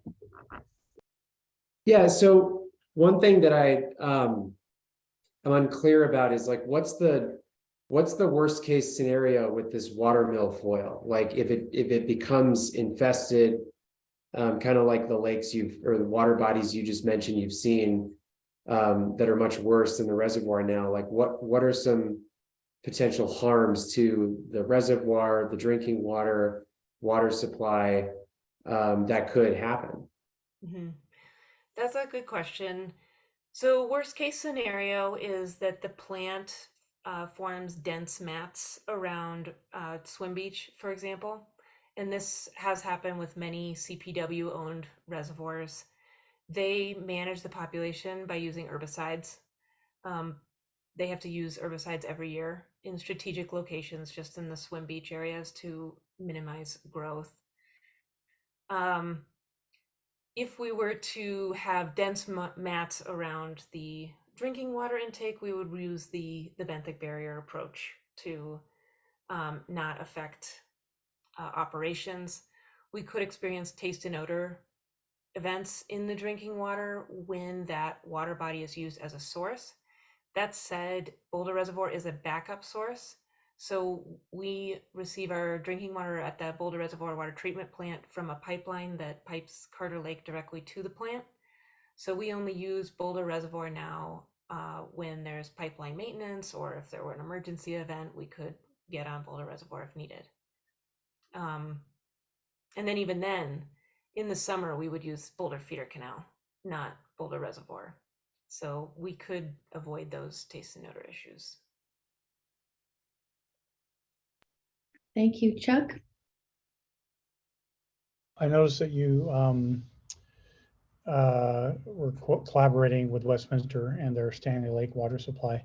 My recollection is that Stanley Lake does 10 years ago or so prohibited all boating on their reservoir. Is that correct? They did, but it wasn't 10 years ago, and not all boating. Stacy, do you want to provide more info on that? Sure. They did discontinue powered watercraft on their water body, but they do still allow small watercraft on Stanley Lake. Okay, thanks. But they've had this water milfoil for a long time, it sounds like. Yeah, they've had the weevils for 20 years. Yes. Since about 2000. Okay, interesting. I mean, it sounds like the water milfoil is the least of the 4 aquatic nuisance species of concern, least concerning.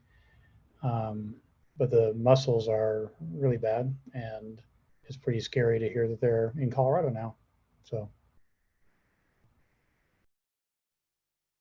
Kate, what are you going to do if you find a weevil? That's a good question. Well, I want to know. I know. Kate's gonna take it home and make it her pet. Right. So we'll be doing spot checks. So if we find the weevil, we would be checking for eggs and adult weevils and damaged stems. So the adult weevils don't do a ton. It's more the larvae that are really impactful because they eat their way through the stems. So we'd be looking for that damage because that would indicate that they've been there for a while. And we could assess how many there are, what's the population like. And if they are there, we might mimic Westminster's approach. They've been using these really low-tech cages that they drop on dense mats of milfoil to protect the weevils from predation. So the fish can't eat the weevils. So we could use that approach to kind of protect the weevils and let them continue to eat the Eurasian water milfoil, because no other species is going to eat that plant.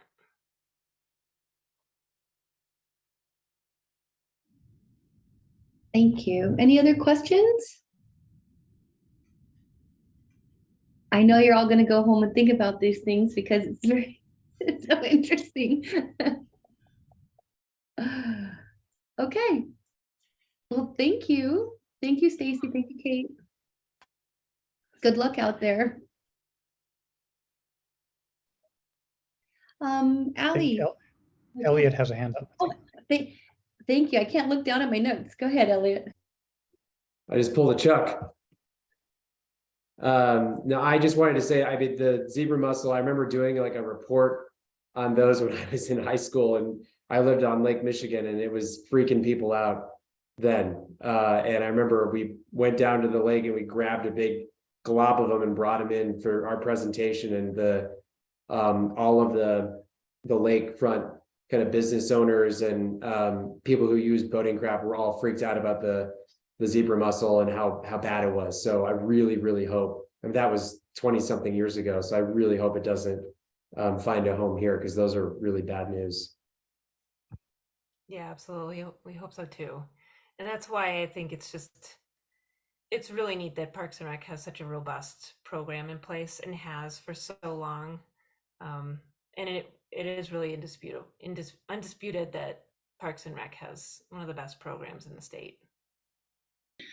Kate, I appreciate you saying that. I want to chime in and just note that it's probably the thing we get beat up for it a lot, for being overmanaged, for having lots of rules, for, being the fun police and not letting things, and it really, I get, especially when other lakes, I remember our regular attendee, Larry, shared how this summer he went to lakes all over Colorado, and I myself went to Pearl Lake and Steamboat, and you just show up and you hop on, and the Boulder Reservoir is a source of water for our community. And so we are the fun police out there. We are doing everything we can to protect that water resource, not just as a water quality, though.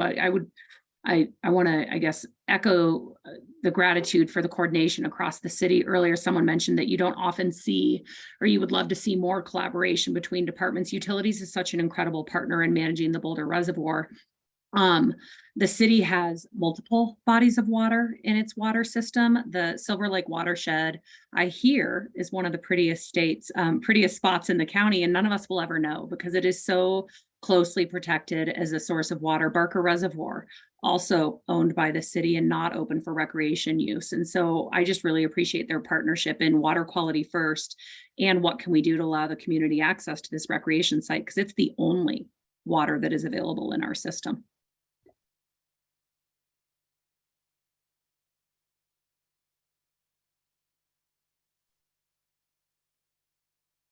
All right, last call, people. I'm like, I don't want to look down and then a little hand goes up. All right, thank you very much. I really enjoy that. We'll move on to matters from the board. And the first one I know everybody's been interested to talk about is a hybrid meeting. So Allie, do you have some updates for us? Sure. So actually, I think Rosa, if she wants to share, Chuck asked some really great questions and let us know that he has some, I'm outing you. Hopefully that's an appropriate Chuck. Chuck has some exciting travel coming up. I just wanted to know, we know that we'll be moving to hybrid meetings starting in January. And so Rosa prepared some great background for you. And if you want, Rosa, you can get an overview and then the board can have a discussion as to how you'd like to handle it.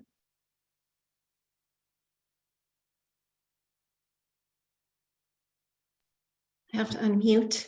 And I'm totally putting Rosa on the spot here, but she wrote this item. She did a great job. So Yeah, so I just went back to the handbook to Chuck and members of the PRAB. And the very, very last page of the handbook states that it's up to the PRAB members, to the committee to rule whether or not a hybrid is allowed or what you would like to do. So if the board members are okay with it, then Chuck, you can go to Alaska and do a hybrid approach. So.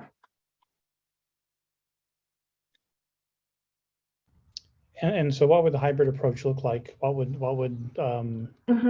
So I would do. happen? So I do have a meeting room already set up for all of 2023, and we are required to provide a Zoom link for members of the community who would like to join us. And so you would use that Zoom link to attend the meeting. So there would be a conference table with a camera on it where all the live attendees would show up on Zoom, and then there'd be a little window with the remote attendees, and the in-person attendees would be able to see the remote attendees on a big screen. You would be on a big screen.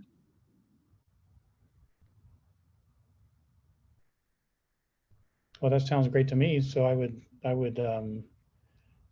like to, after we have a discussion, make a motion to modify our handbook to allow for hybrid meetings. I'd like to Maybe make the motion now and then we discuss it. I don't know. Okay.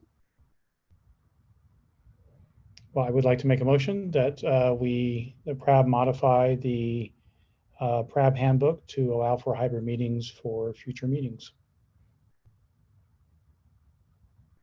I second that, Mary Scott. I also second that. Third that, Sunny. Well, can we discuss it? So I'm just bringing this up because I work remotely. And so it was brought up to my attention on several occasions that, well, you work remotely and, sometimes you're not on screen and sometimes you are, and sometimes you're off screen, and so I've made it really a point to make sure that I'm not off screen, as chair. And so my thing is, I get it if it's a extenuating circumstance, but now that we're going back to in person, is childcare okay for a childcare issue or work? I mean, what is it? So are we going to have parameters, or it's just like if you feel like being hybrid, it's hybrid, or how are we going to do it?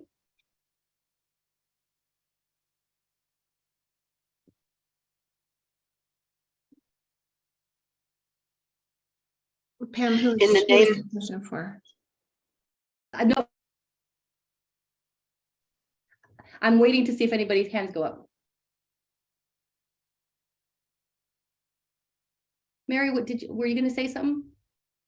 I was just going to say, in the name of looking at inclusivity and such, being a person who has never had children, it's just a trigger for me to always hear, children is the one excuse that gets someone, buys them that opportunity to have off work or have accommodations. I think there's a lot of reasons, that number of people, we can discuss those, but that people might have to want to be hybrid, remote. Right, but I mean, are we just going to allow people to choose, board members to just choose and just say, I don't feel like it today? Or do they have to have an extenuating circumstance? Like Chuck, he's going to be in Alaska. In February, no less. So I guess I would suggest that we have language that members are highly desired for them to attend in person. And however, if extenuating circumstances present themselves, they may appear remotely rather than not appear at all, which would be a bummer. I mean, if they can still make their input, I think their input should be heard, even if they're not able to be present. But I agree, though, I think we want the main MO to be appear in person. I think it facilitates better discussion and a better, just a better experience for everyone and better decisions in the end. Elliot? Yeah, so I'm just following up on one of Pam's questions about childcare. So this isn't necessarily something that would prohibit me from joining a meeting, although it theoretically could, but I'm sure that it would impact any parent with young kids.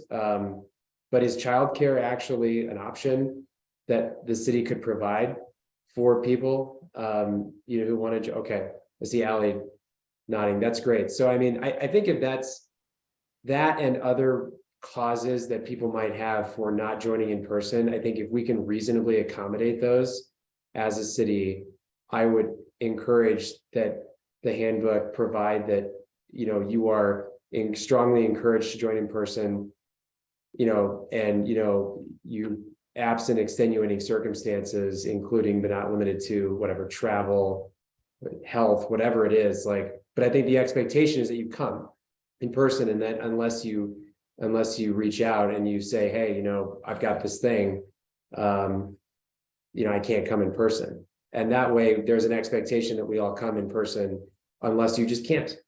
And if there's something that the city can do to accommodate restrictions that people are having or issues that people are having to join in person, I think we should talk about that.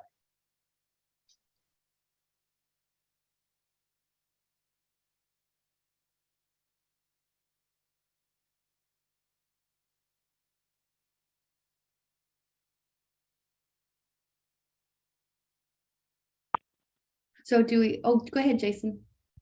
Yeah, I was just going to agree with Elliot. I think if we, obviously we can make exceptions for travel or any number of things that come up, but I think if we're going to have a policy of back in person, that should be strongly encouraged, absent a few issues. And obviously we all have those things, whether it's travel or, work or other things, and we totally could be understanding of all that. But I think, to have this kind of not knowing what each week would look like, who might be remote. And, we've all been in those situations where some people are in the room and some people are on screen. It just is really awkward and difficult. And someone mentioned, just the flow of the conversation is difficult. So that would be, I'd be in favor of Elliot's proposal, but suggestion there. Chuck? I had a question for Rosa. Would public participation be hybrid as well, or how would that work?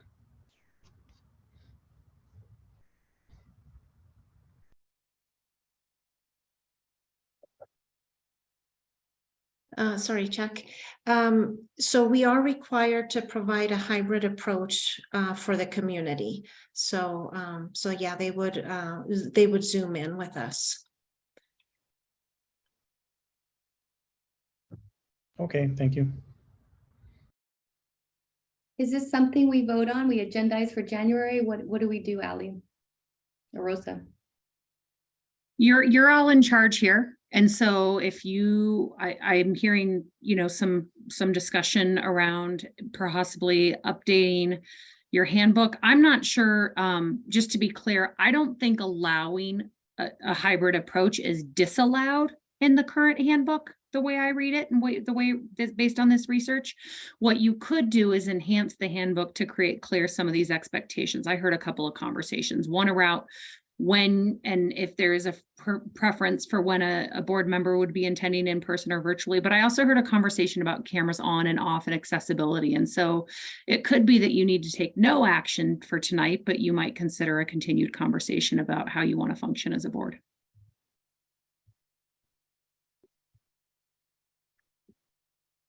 And it looks like Jason's hand.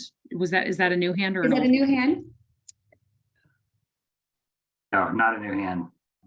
So Ally, I really am at a crossroads. I don't know what this means. Do we just sit on it and discuss it for January, or are we making a motion to do so? I mean, I don't see where we go right or left here. Elliot? I mean, to the extent that there's some ambiguity in the handbook, which governs how we act as a board, I think we should move today to clarify that, this hybrid approach is appropriate and that we're going to do it. I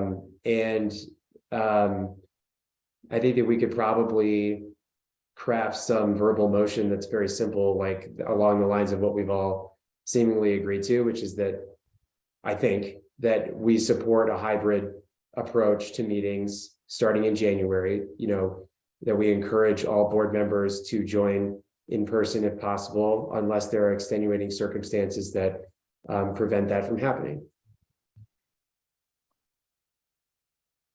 I think Anita may have been saying something. She can't raise her hand. I don't think. Do you hear me? Can you hear me? Yes, go ahead, Anita. Can you hear me now? Hi. Yes. So in my case, I always need childcare. I have a 5-year-old and my husband is disabled. He would never be able to watch my daughter. So that's extremely helpful for me. And the city has been helping me pay for a babysitter. I'm also very committed to this group, and I will try my best to be there in person. But if there's a day, for example, when my husband is extremely anxious and he just wants me at the house, I'm going to have to just be present through the computer or the phone. So I just wanted to share that from my circumstance. Thank you.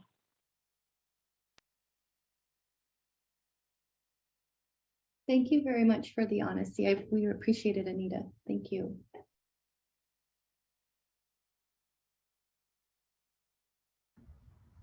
Chuck, are you still up? Yes. So I think I made a motion that we amend the handbook. And so I think that I didn't have a timeline on that. So I think as part of the, since we can have a hybrid meeting under the current rules in January, which is in February and March, which would help me, then I like Elliot's suggestion that we fold this into the other amendments that we're going to be making to the handbook. And so I think that we should vote on that motion.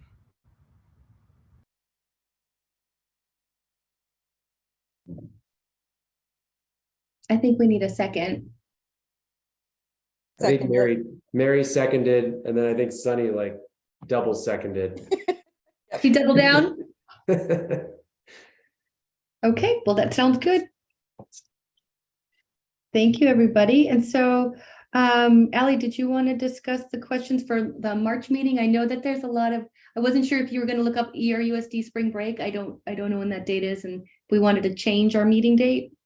That's exactly why that's on there. We noted last time at agenda setting that your March meeting is scheduled over both the BVSD and the CU spring break.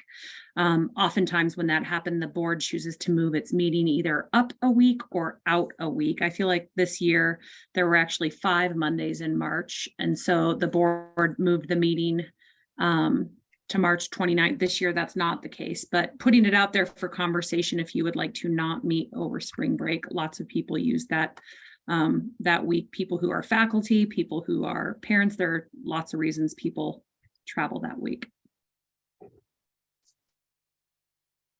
Go ahead, Elliot. I think I'm gone that week. Which week is it again? Sorry. March 20. It's the last week of March in 2023. Let me just get there again. So it's the spring break is March 27th through the 31st. Yeah, I'm officially out of town, so I would support not meeting that week. Sunny, are you out of town too? Yes, I will be traveling to California for my son's medical treatment. So I will not only be out of town, I will not be available hybrid. So I would prefer changing the date as well. I point out that that will also be Pamela and Mary Scott's last meeting. So we need to have it in person and we'll be honoring our board members. And so hopefully we can have a meeting. Do others have input as far as when the board determines to reschedule a meeting, what can happen? If you can quickly agree that either the 20th of March or the 3rd of April works for you, then we can just consider that done. And if it looks complicated, we can put out a doodle poll. The 3rd works better for me. Our doodle poll. I second that. You second which part? The doodle poll or the I don't know what I think I cut you off. I'll second the 3rd, but the doodle poll as well. Elliot and Sunny, are those old hands or new hands? Sorry, I didn't put my hand down. Well, go ahead. I believe April 3rd would work for me as well. The 20th of March or the 3rd of April work for me. Can you hear me? Hi, Yes. Anita. I would prefer March. Any Monday in March before the 20th. Thank you. And so Did you say- Anita, if the meeting were to be scheduled for April 3rd, would you not be available? That's correct. All right. Anita, you said before the 20th, Anita, or is the 20th good for you? Can you hear me? Yes.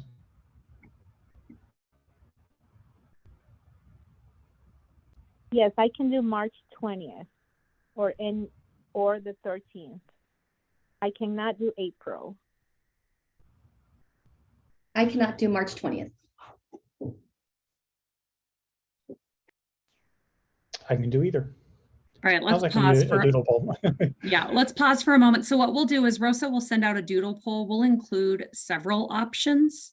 We usually default to the Mondays just because we know folks typically have those available, but we'll include a few options that work for both major players of our team and the PRAB. But I want to go back to your last item. You made a motion to update the handbook, and Rosa is on top of things and noted that we didn't actually have a vote. So there's a motion on the table that's been approved but not voted upon. I wasn't sure if that was a roll call vote or not. It doesn't need to be a roll call, but it needs an up-down vote. Oh, got it.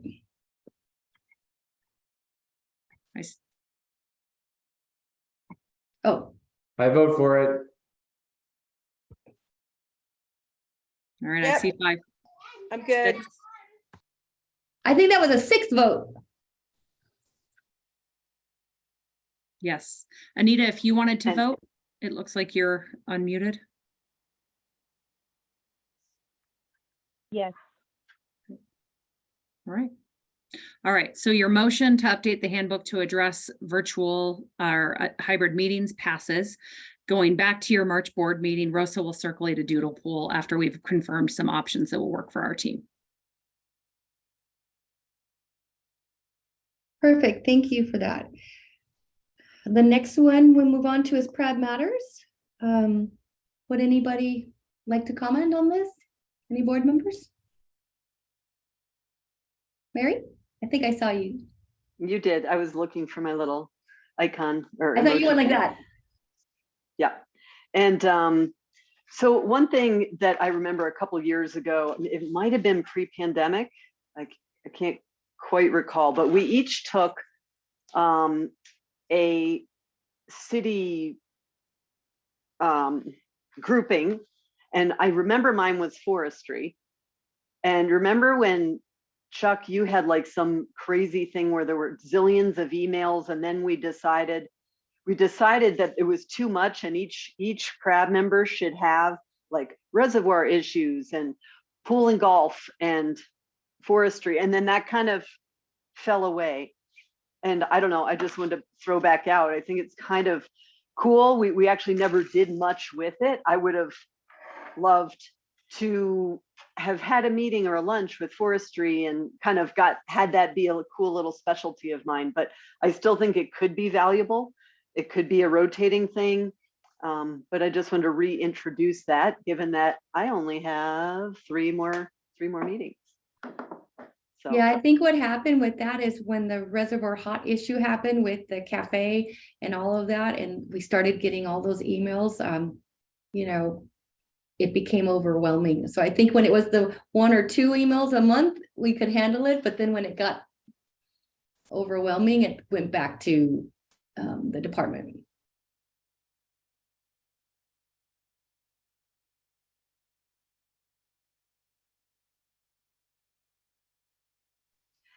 Anita and Sunny, do you even know what I'm talking about, or does anybody, you want to just let that lie and move on? Chuck, you at least will be remaining, and you'll remember that in case that if there's no interest, then in the future, should something like that become interesting again, you could inject it before you leave. I saw merit in it, but I wasn't a fan in it, because I just think Allie, her correspondence and the emails was much more efficient and better than anything that I thought I could have you know, given. But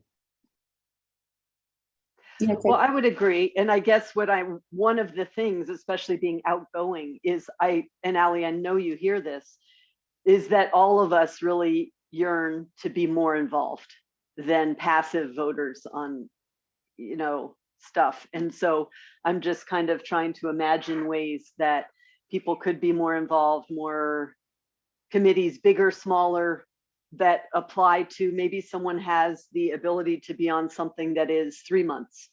For example, Anita, she has a lot of responsibilities, but maybe she loves a certain subject and she'd like to sign up, get involved for that, and then be complete with that. Maybe I'd like to do something for 2 years, but just more ways for us to, I don't want to say have an impact, but be a little bit more than kind of sitting back listening. I guess that's it. Thanks. Elliot? Yeah, so just to kind of piggyback on Mary's suggestion, while I don't know if I would necessarily be in favor of like assigning specific board members like certain topics, or to have people sign up for those for a period of time, I think that I would just encourage board members to like just remember that we all can reach out to members of the community about issues that are concerning them. You know, just because we're on this board doesn't mean we can't go out and talk to people about what their concerns are. And I have certainly kept in touch with some of the reservoir folks. And we're, trying to get a meeting on the books I want to just go and hear them out and listen. And if there are any concerns that are raised with me that I can bring back to the department, that's part of my job. I think that another opportunity there right now would be the folks who want to use the reservoir in different ways than we have options for now, or in the fee structure and all of that. I think that there could be an opportunity for someone or two people to go out and meet with those groups and to have a more thorough discussion than just listening to public comment. I think that's a great way for us to get involved and kind of pick the ways that we want to be more involved in the community on those specific topics. But I appreciate, you're raising that, Mary. It's a really, it's a really good topic. A really good way to get involved too, if you want to.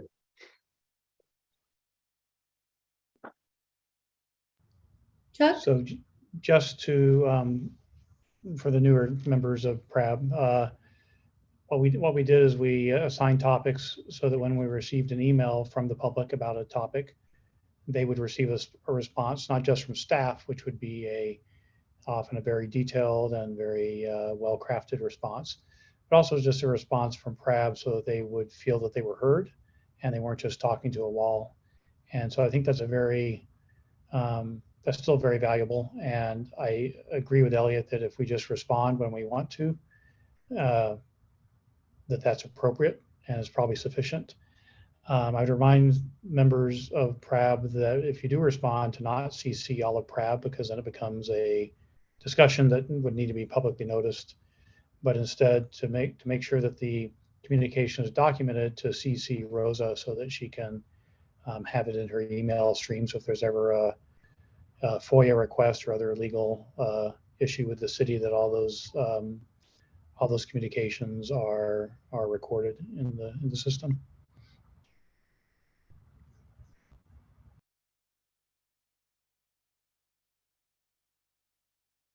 Great.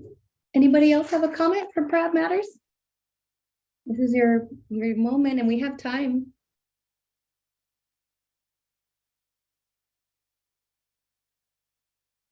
Okay, well, I'm looking forward to all the holiday events. And Chuck, you did it again.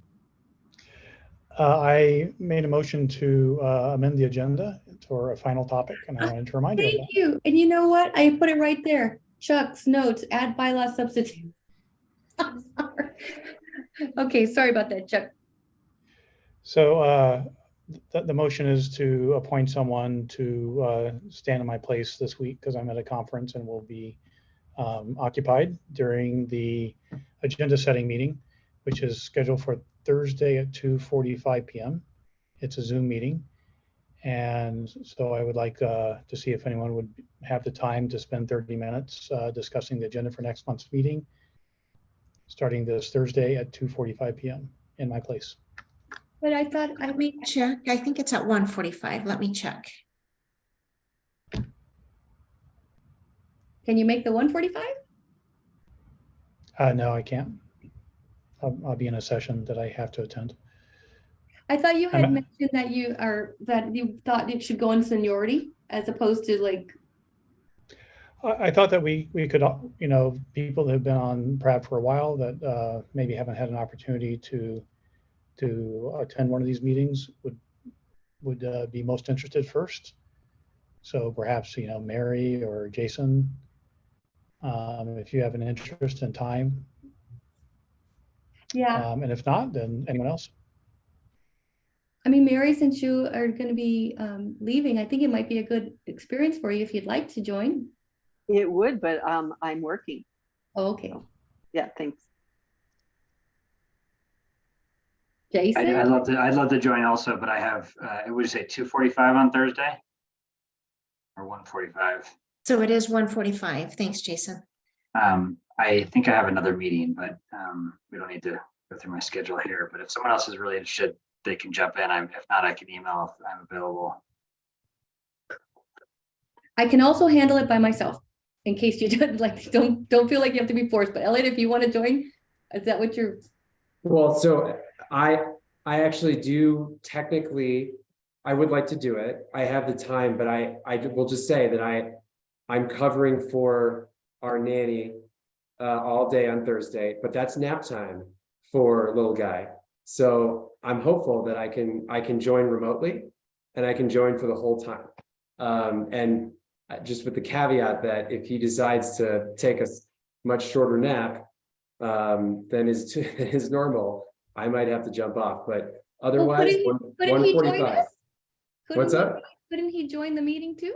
He could. He might not be very happy waking up from his nap early, but he definitely could join. But it's remote, right? It'll be a remote meeting. Yeah, Yeah, I'll do it. But that caveat, right on. Thank you. you bet. Do I have to do any homework before? Like any reading, pre-reading? You'll get We're an gonna email. send you a binder. Oh, boy. Okay. No, don't scare him. So Elliot, on Thursday morning, I'll send you a PDF of the future board agenda items. And so you'll have that day up until 1:45 to study them and bring to the table any questions, edits, comments that you have. Okay. We'll go great. over the January agenda. Are you going to send an invite or should I just put it on my calendar? I'll send you an invite. Okay, great. Thank you.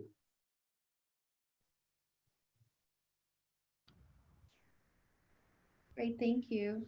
So we'll move back to Prab Matters. Does anybody else have anything? Okay, back to, we're looking forward to all the things that we're going to be doing in December. And before we adjourn, I just want to wish everybody a happy holiday, whatever way you celebrate.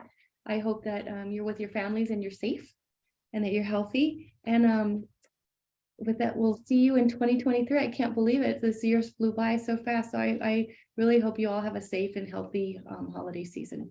And with that, we're adjourned. Thank you, everyone. Bye. Bye. Bye all.